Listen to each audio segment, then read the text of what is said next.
have friends who do not celebrate Christmas because they say December 25th is really a pagan holiday. While I agree that Jesus may not have been born on December 25th, he certainly was born as described in the Bible. How do I respond to them?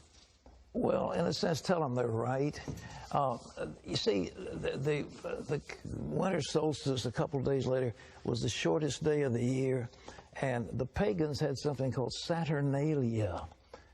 And it was a time of lawlessness because all the laws were suspended. And people, a bunch of singers who actually wandered the streets naked singing. And then they had orgies, sexual orgies. It was a mass thing. Well, when the Catholic Church came along in Italy, the Romans and others didn't want to give up their holidays. So they said, okay, we'll Christianize it. And so they said, okay, we'll say the birth of Jesus was the 25th of December. And then there was a monk who began to add it up. You see, if you read in Luke, it says there's a census taken when Quirinius was governor and so forth and so on. And they could take those leaders and figure the exact time dating from the foundation of Rome. And that's when the dates were established. And so they get pretty close to the date. But to say it's the 25th, shepherds were out abiding in the field. It gets a little cold at night. I mean, were they out there in the middle of winter? You know, I don't know. I've been out there on the shepherd's field on Christmas Eve. It's very nice. But it's cold. And nevertheless, I mean, what was going on?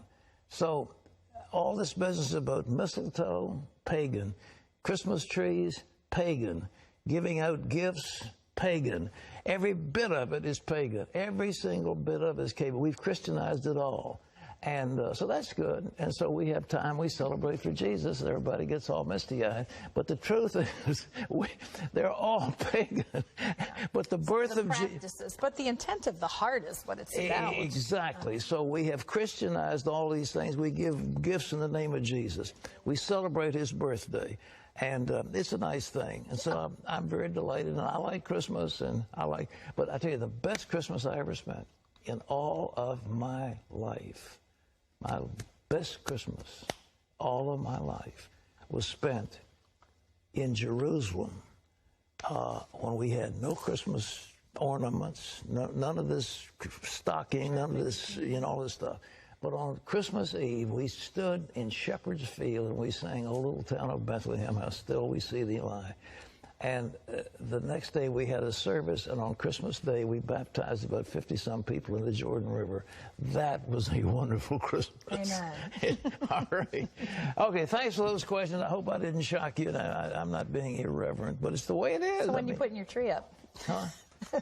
I've got, I finally got one of those fake trees, and it's beautiful. It's already pre-lit, and you just plug those little joints in, stick it up, and plug them in, and all of a sudden you've got a riot of light. I like all the decorations. The Founder's Inn is just loaded with decorations. It's very pretty. But pagan. But all to celebrate Jesus. Yeah, but Christianized pagan. All right.